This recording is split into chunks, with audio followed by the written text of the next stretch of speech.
জি বাংলার জনপ্রিয় ধারাবাহিক জগদ্ধাত্রী, যে গল্পে ছিল টুইস্ট, আবেগ আর দর্শকদের হৃদয়ের সঙ্গে অদৃশ্য বন্ধন, আজ সেই অধ্যায়ের শেষ পাতা লেখা হচ্ছে। ধারাবাহিক শুধু বিনোদন নয়, মানুষের জীবনের সঙ্গে মিশে যাওয়া এক আবেগ। চরিত্রগুলোর হাসি কান্না, আনন্দ দুঃখ যেন দর্শকদের নিজের জীবনের অংশ। তাই জগদ্ধাত্রী শেষ হওয়ার খবর দর্শকদের মনে তৈরি করেছে এক অদ্ভুত শূন্যতা। শেষ শুটিং অঙ্কিতা মল্লিকের। ৬ ডিসেম্বর অঙ্কিতা মল্লিক শেষবারের মতো ক্যামেরার সামনে দাঁড়ালেন জগদ্ধাত্রী রূপে। এই খবর ছড়িয়ে পড়তেই দর্শকদের মনে একসাথে দুঃখ আর উত্তেজনা।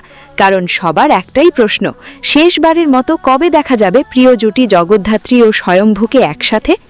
শেষ এপিসোডে দর্শকদের সবচেয়ে বড় আশা অঙ্কিতা আর সৌম্যদীপের একসাথে দৃশ্য। তারা যেন শেষ মুহূর্তে দর্শকের হৃদয়ে এক অবিস্মরণীয় ছাপ রেখে যায়। বিদায়ের দুঃখ যেমন আছে, তেমনি আনন্দও আছে অঙ্কিতার নতুন যাত্রার জন্য। ছোট পর্দায় যেভাবে তিনি দর্শকদের মুগ্ধ করেছেন, বড় পর্দায়ও তার সাফল্য কামনা করছে সবাই। জগদ্ধাত্রী কেবল একটি ধারাবাহিক নয়, এটি দর্শকের জীবনের সঙ্গে জড়িত এক আবেগময় অধ্যায়। নাটকীয় গল্প, প্রিয় জুটি আর মন ছুঁয়ে যাওয়া মুহূর্তগুলো দীর্ঘদিন দর্শকের মনে স্মৃতি হয়ে থাকবে। শেষ হলেও জগদ্ধাত্রী থেকে যাবে দর্শকের হৃদয়ে, আর অঙ্কিতা মল্লিকের নতুন যাত্রার জন্য রইল অফুরন্ত শুভকামনা।